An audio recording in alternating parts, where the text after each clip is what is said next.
everyone, welcome you back in our ongoing video lecture series in which we are decoding the syllabus of UPSC exam. तो जैसा हमने हमारे पहले वाले video के अंदर डिस्कस कर लिया है, हमने जो प्रीलिम्स पेपर है उनकी स्ट्रैटेजी डिस्कस कर ली है, हमने उन पेपर को अच्छे से डिकोड कर लिया है, हमने हमारे जो वीडियो थर्ड के अंदर हमने सीसैट के पेपर को भी बहुत अच्छे से डिकोड कर लिया था। तो अब हम मूव करते हैं मेंस की तरफ, क्योंकि मेंस ही अल्टीमेटली आपको सिलेक्शन दिलाएगा, इसलिए मेंस को समझना, मेंस के पेपर को समझना भी बहुत ज़रूरी है। ठीक है, तो इसीलिए हम अब आज लेके आए हैं जो जीएस पेपर 1 है, हम आज उसको डिकोड करने वाले हैं। फाइन,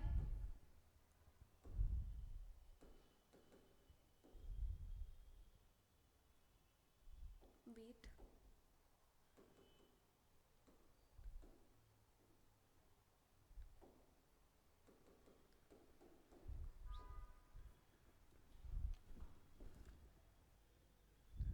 तो हम पेपर 1 को डिस्कस करेंगे आज। और ये पेपर मतलब जीएस पेपर 1 जो मेंस का होता है उसके अंदर बेसिकली 3 टॉपिक्स होते हैं। एक होता है हिस्ट्री, एक होता है ज्योग्राफी एंड एक और होता है सोसाइटी। ठीक है, तो 3 सब टॉपिक्स होते हैं पेपर 1 के अंदर, 3 सब्जेक्ट्स आते हैं। तो आज इस पेपर के अंदर हम कंप्लीटली हिस्ट्री को डिकोड करेंगे ताकि आपको एक एक चीज़ बहुत अच्छे से समझ में आ जाए। ठीक है, तो सबसे पहले हम जो यूपीएससी ने नोटिफिकेशन निकाला है उसके अंदर उन्होंने उनका सिलेबस भी दे रखा है, हम उसे भी डिस्कस करेंगे। लेकिन आपको पहले मैं मेंस के पेपर के बारे में थोड़ा सा ओवरव्यू बता देती हूँ। जैसा मैंने आपको अपने जो इंट्रोडक्शन वीडियो था उसके अंदर बताया था कि जो मेंस के पेपर होते हैं वो एक पेपर 250 मार्क्स का होता है। अब हमें देखना है कि कैसे मार्क्स का डिस्ट्रीब्यूशन होता है। देखो, the important features of UPSC general study paper 1 are there are 20 compulsory questions. मतलब कितने क्वेश्चन आएंगे? 20 क्वेश्चंस आएंगे। ठीक है, जिसमें से जो 10 क्वेश्चन है वो 10 मार्क्स के होंगे और जो 10 क्वेश्चंस होंगे वो 15 मार्क्स के होंगे। इस तरह से ये टोटल 250 मार्क्स का होता है और हर पेपर के अंदर यही पैटर्न होता है। ठीक है, और ये इंग्लिश हिंदी दोनों में आपको प्रिंटेड फॉर्म में मिलेगा। And the paper is of total 250 marks and the world limit for 10 marker question is 150 and for 15 marker is 250। मतलब यहाँ पे आपको वर्ल्ड लिमिट्स का भी ध्यान देना है कि जो 10 मार्कर क्वेश्चन होते हैं उसके अंदर आपको केवल 150 वर्ड्स में आंसर लिखना है और जो 15 मार्क्स वाले क्वेश्चन होते हैं उसको आपको 250 वर्ड्स की लिमिट में लिखना रहता है। ठीक है, इतना सबको क्लियर है? ठीक है, और एक चीज़ और कि आपको कॉपी कैसे मिलेगी। जो 10 मार्कर क्वेश्चन होते हैं उसके अंदर जनरली आपको 2 पेजेस दिए जाते हैं यूपीएससी द्वारा, और जो 15 मार्कर क्वेश्चन होते हैं उसके लिए आपको 3 पेजेस दिए जाते हैं। ठीक है, इस तरह से पेपर का डिस्ट्रीब्यूशन होता है। इतना सबको क्लियर है कि पेपर का पैटर्न कैसा होता है। हम आगे बढ़ते हैं। जैसा मैंने आपको स्टार्टिंग में बताया कि क्या क्या सब्जेक्ट्स होंगे, art and culture, history of India, world history, society and geography. हम इन तीनों को ही आज डिस्कस करेंगे, ये हिस्ट्री का पार्ट है। ठीक है, आज हम इसे डिस्कस करने वाले हैं। देखो, ये चीज़ समझना बहुत ज़रूरी है। The percentage of a questions कितने आते हैं। अब देखो, ये जो ग्रीन सेशन है ये सोसाइटी को रिप्रेजेंट करता है, ब्लू सेशन हिस्ट्री को रिप्रेजेंट कर रहा है और ये ज्योग्राफी को रिप्रेजेंट कर रहा है। तो इस ग्राफ को देखने के बाद आपको क्लियरली समझ में आ रहा है कि जो ज्योग्राफी का वेटेज है वो बहुत ज़्यादा है। इसीलिए जैसा मैंने आपको प्रीलिम्स वाले जब हम जीएस पेपर 1 को डिस्कस कर रहे थे और हम ज्योग्राफी को डिस्कस कर रहे थे तो वहाँ पे मैंने आपको बताया था कि जो ज्योग्राफी है उसका जो, यदि आप ज्योग्राफी को उस टाइम पे बहुत अच्छे से पढ़ लेते हैं तो यहाँ पे जो आपके एफर्ट्स हैं वो थोड़े से कम हो जाएंगे और आप चीज़ों को बहुत अच्छे से कर पाएंगे। फिर आता है सोसाइटी। तो सोसाइटी भी अगेन बहुत इम्पॉर्टेंट है और इसके अंदर भी हमारा वर्ल्ड हिस्ट्री आ जाता है, देन हमारा पोस्ट इंडिपेंडेंस आ जाता है, फिर मॉडर्न हिस्ट्री, फिर इसके अंदर आर्ट एंड कल्चर आ जाता है। और देखिए पैराडॉक्स क्या है कि भले ही जो हिस्ट्री है उसका पोर्शन कम है as compare to geography and society, लेकिन most of the time we spend most of our time in studying the history portion. तो हमें हिस्ट्री को ध्यान देना है, नो डाउट, लेकिन ऐसा नहीं है कि हम दूसरे टॉपिक्स को या दूसरे सब्जेक्ट को इग्नोर करते हैं, ठीक है। तो इस चीज़ का अच्छे से ध्यान रखना है। तभी मैंने बताया था कि टाइम मैनेजमेंट, इस यूपीएससी एग्ज़ाम को क्वालिफाई करने के लिए जो टाइम मैनेजमेंट करना बेहद ज़रूरी है। Fine. So art and culture again, जैसे प्रीलिम्स में तो इसमें केवल 2 और 3 क्वेश्चंस आते हैं, लेकिन मेंस में नियरली हमें 10 मार्कर के 2 क्वेश्चन और 15 मार्कर का 1 क्वेश्चन देखने को मिल जाता है। मतलब कितना वेटेज है, नियरली 30 to 40 मार्क्स का वेटेज होता है आर्ट एंड कल्चर का। तो हम इसे छोड़ नहीं सकते हैं, हमें इसे पढ़ना पड़ेगा। तो तब हम प्रीलिम्स में ही हम इस तरह से पढ़ लेंगे ताकि हमें यहाँ पे ज़्यादा एफर्ट्स ना डालने पड़े, ठीक है। तो अब देखो कि जो यूपीएससी उन्होंने उनके सिलेबस में क्या लिखा है। Indian culture, salient aspects of art forms, literature, architecture from ancient to the modern times, ठीक है। तो इस तरह से उन्होंने दे रखा है। और जनरली देखो किस किस वर्ड्स पे, आर्ट फॉर्म, मतलब हमें आर्ट फॉर्म ही पढ़ना है। लिटरेचर, हमें लिटरेचर पे ही ध्यान देना है। और आर्किटेक्चर, ठीक है। इन 3 टॉपिक्स पे हमें बहुत अच्छे से ध्यान देना है। जैसे लिटरेचर में वो पूछ लेंगे संगम लिटरेचर, है ना, बुद्धिज्म, बुद्धिस्ट लिटरेचर, इस तरह के क्वेश्चन आते हैं और चीज़ें रिपीट होती है। पर्शियन लिटरेचर,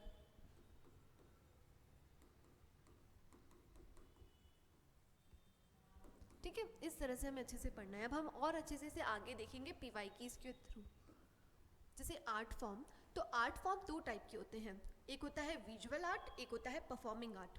विजुअल आर्ट्स वो आर्ट्स होते हैं जिन्हें हम देख सकते हैं। जैसे मान लीजिए पेंटिंग्स, है ना, हम उसे देख पा रहे हैं तो वो एक तरह का विजुअल आर्ट है।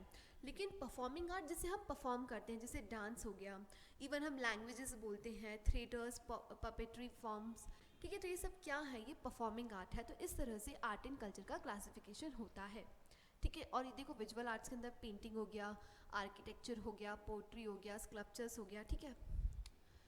तो सबसे पहले हम स्टार्ट करते हैं आर्किटेक्चर। बहुत सारे क्वेश्चन, ये तो मैंने केवल एग्जाम्पल के लिए आपको कुछ नंबर ऑफ क्वेश्चन पीवाईक्यू से दिखाए हैं, लेकिन इन्हीं थीम पे हर साल क्वेश्चन आते हैं। तो आपको क्या ध्यान देना है, आपको बहुत अच्छे से इसे प्रिपेयर करना है आर्ट एंड आर्किटेक्चर को, ठीक है।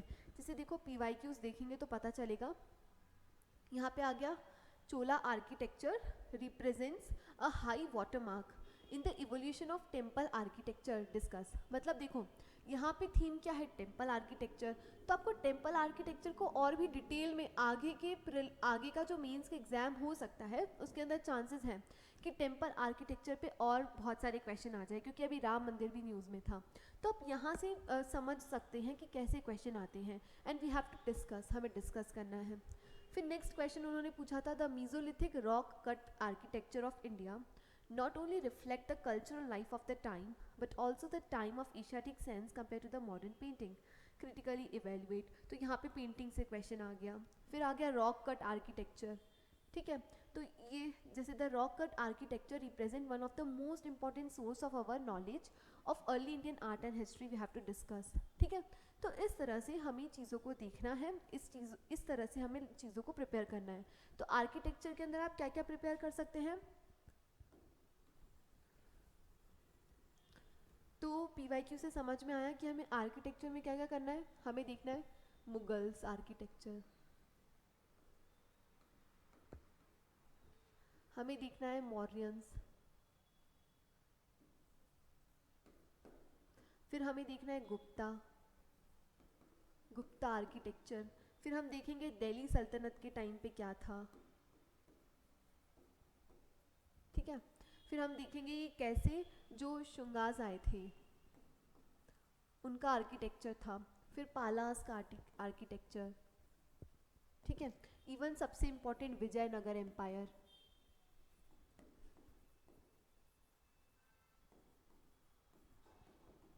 ठीक है। तो इस तरह से हमें इतने सारे आर्किटेक्चर्स को कवर करना है। क्योंकि चोलास आ चुका है तो चांसेस कम है रिपीट होने के, लेकिन फिर भी आप चोलास को भी देख सकते हैं, ठीक है। आई थिंक इतना सबको क्लियर है। इवन इंडस वैली सिविलाइजेशन, ठीक है, सबसे इंपॉर्टेंट हर साल क्वेश्चन देखने को मिलता है। देन आर्किटेक्चर क्लियर है। देन हम मूव करते हैं आर्ट की तरफ। आर्ट पे भी नंबर ऑफ क्वेश्चंस आए हैं। जैसे एग्जाम्पल के तौर पे मैं बताऊं तो आ गया Gandhara sculpture own as much to the Romans as to the Greek explain, ठीक है।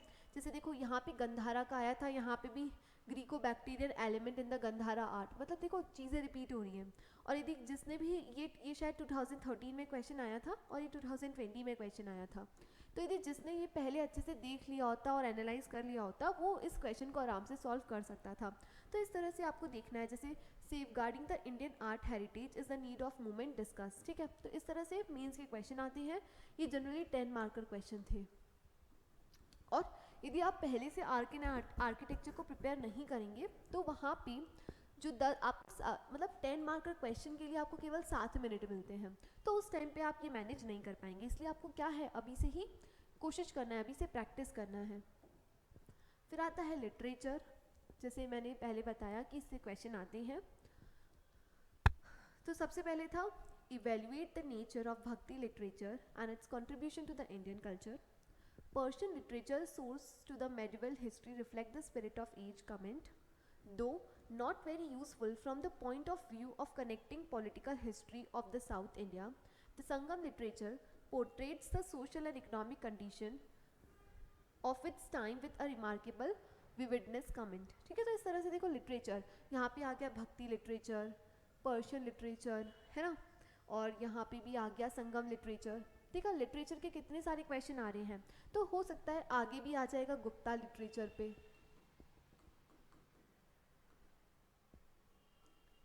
हो सकता है क्वेश्चन आ जाएगा आपका मुगल्स के टाइम पे जो लिटरेचर थी, है ना।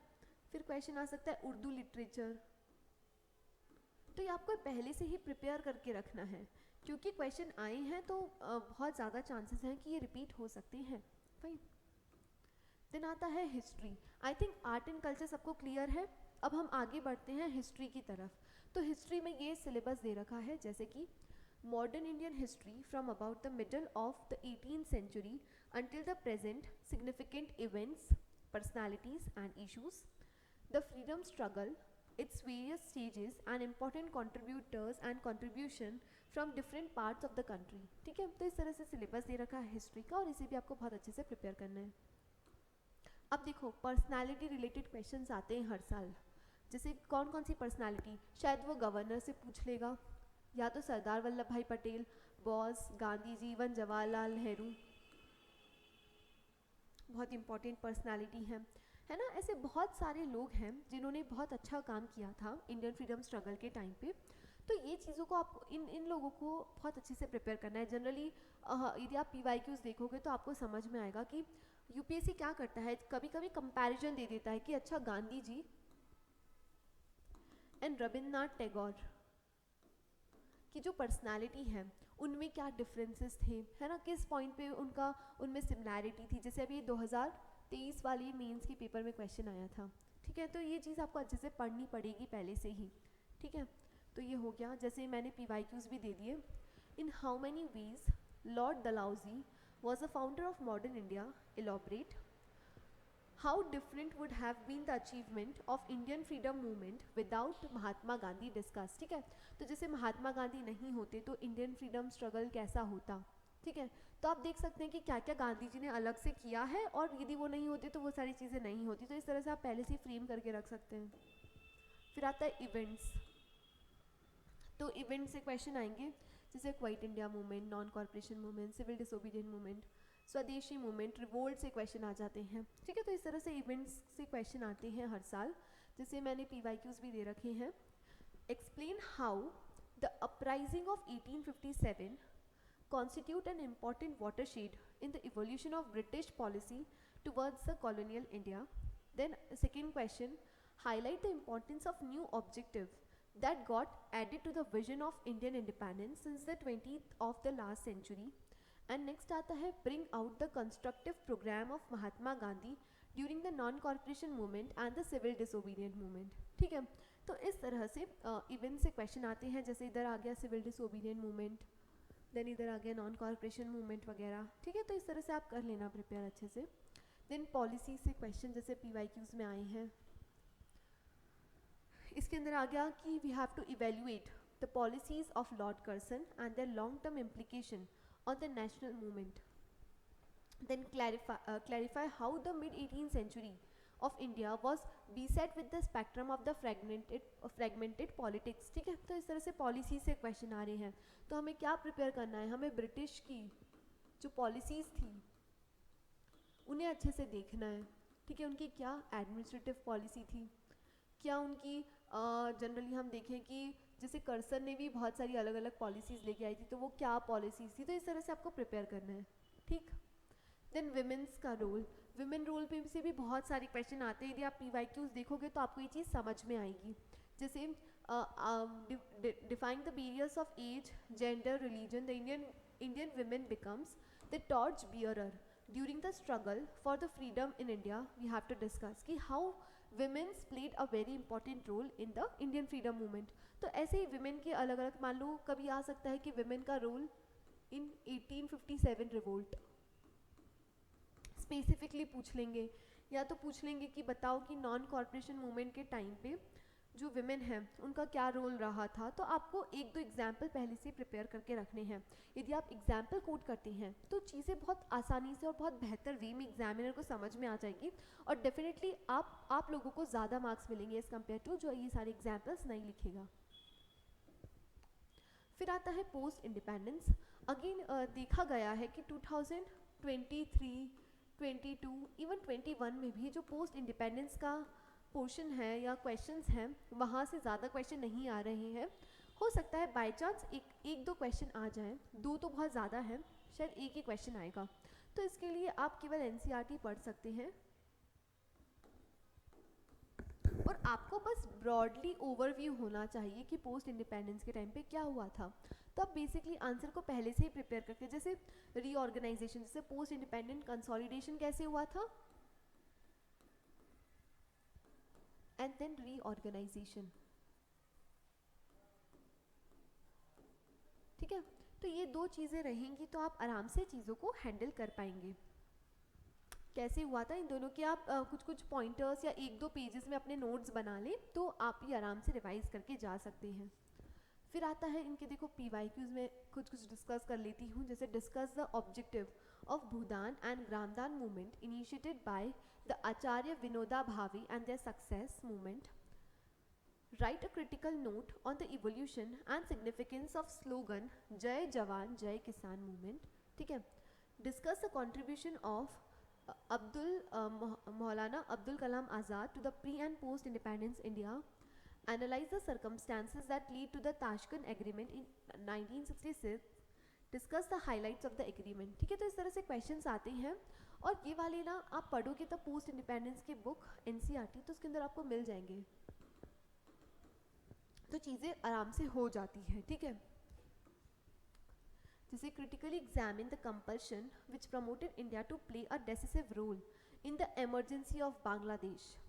Assess the main administrative issues and socio-economic problem in the integration of process of Indian princely state. The political and the administrative reorganization of state and territory has a continuous ongoing process since the mid-19th century. Discuss with example, ठीक है। तो इस तरह से हमें चीज़ों को बहुत अच्छे से डिस्कस करना है, और तब हम और आगे हमारे वीडियोस के अंदर मैं आपको ये भी बताऊंगी कि हमें इन आंसर्स को लिखना भी कैसे है। लेकिन आप अभी के लिए बस समझ लें कि कहाँ से कौन कौन से टॉपिक्स हैं जहाँ से क्वेश्चन आते हैं।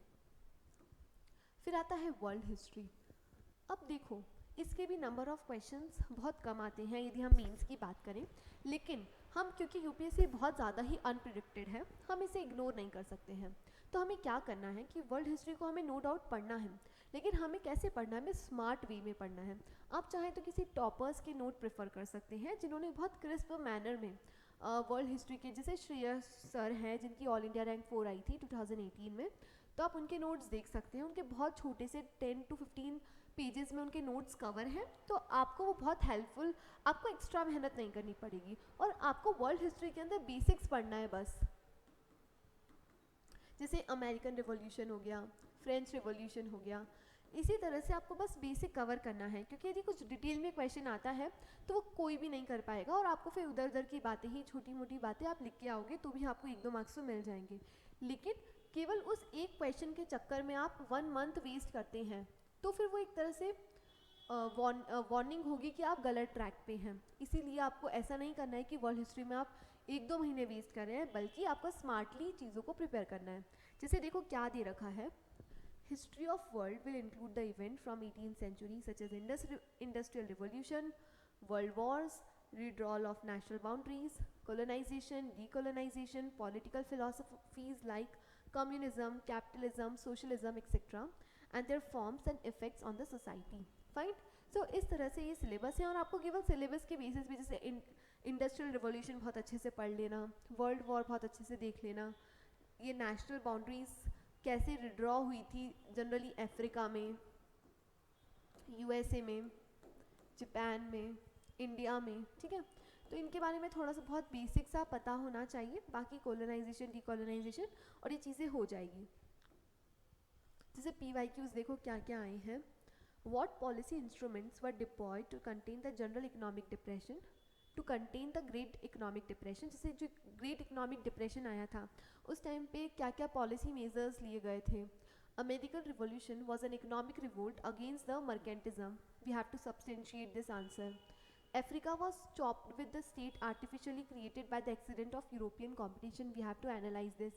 तो इस तरह से देखो बहुत सारे questions हैं जो आए हैं और आपको एक आइडिया मिल जाएगा। PYQ देखने का ये फ़ायदा है कि आपको एक थोड़ा सा आइडिया मिल जाता है कि कौन से टॉपिक्स पे हमें फोकस करना है। अब देखो सबसे इम्पॉर्टेंट आंसर स्ट्रक्चरिंग, हमें आंसर को कैसे स्ट्रक्चर करना है। यदि हिस्ट्री का कोई भी आंसर आता है ना, इंट्रोडक्शन की बात करूं तो इंट्रोडक्शन में हमेशा से कोशिश करो कि आप स्टार्ट करें क्रोनोलॉजी से। यदि आप क्रोनोलॉजी से कोई भी हिस्ट्री के क्वेश्चन को स्टार्ट करते हैं तो एक बहुत अच्छा इम्पैक्टफुल दिखता है और बहुत अच्छे से चीज़ों को आप शो कर सकते हैं। साथ ही साथ सपोज इंडस वैली सिविलाइजेशन पे क्वेश्चन आ गया तो आप उसका किस टाइम पे इंडस सिविलाइजेशन थी वो आप स्टार्ट कर सकते हैं और इधर साइड में एक छोटा सा मैप बना सकते हैं, सेक्शनल मैप, कि इस टाइम ये वाला जो रीजन है ये इंडस वैली सिविलाइजेशन का रीजन था, तो ये बहुत अच्छा इम्पैक्ट देता है, ठीक है।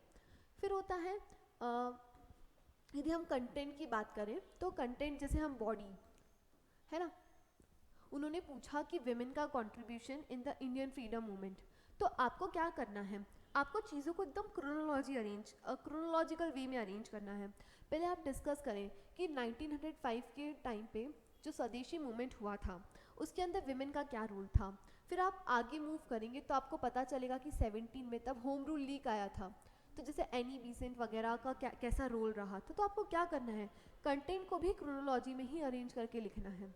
एंड देन आता है कंक्लूजन, जैसे आर्ट एंड कल्चर के यदि कोई भी क्वेश्चन आते हैं तो आप कर सकते हैं फ्यूचरिस्टिक वे में, या आप चीज़ों को बता सकते हैं कि कैसे, मान लीजिए कि डांस फॉर्म पे या पेंटिंग पे क्वेश्चन आता है तो आप उस पेंटिंग को लिंक करके आप ये बता सकते हैं कि आज भी पेंटिंग जो विजुअल आर्ट्स हैं उनका कितना सिग्निफिकेंट रोल है इंडिया के जो कल्चर को प्रमोट करने के लिए और इंडिया के जो कल्चर को प्रिजर्व करने के लिए क्या किया जा सकता है। इस तरह से आप आंसर्स को कंक्लूड कर सकते हैं। Even Indus valley civilization Gupta के टाइम पे कुछ भी हुआ था तो आप उसको पॉजिटिवली लेके आप बता सकते हैं उसका प्रेजेंट सिग्निफिकेंस, तो वो एग्जामिनर को अच्छा वे है कंक्लूड करने का किसी भी आंसर का, ठीक है। कंटेंट के अरेंजमेंट का बता दिया, इंट्रोडक्शन बता दिया, conclusion and how to arrange, and map जहाँ पे डाल सकते हैं आप डालें। साथ ही साथ आप चाहें तो फ्लो चार्ट्स का यूज़ कर सकते हैं। यदि आप फ्लो चार्ट्स का आंसर्स में यूज़ करते हैं तो चीज़ें और भी आसानी से एग्जामिनर को समझ में आएगी और वो आपको ज़्यादा मार्क्स देगा और आपका टाइम भी सेव होगा।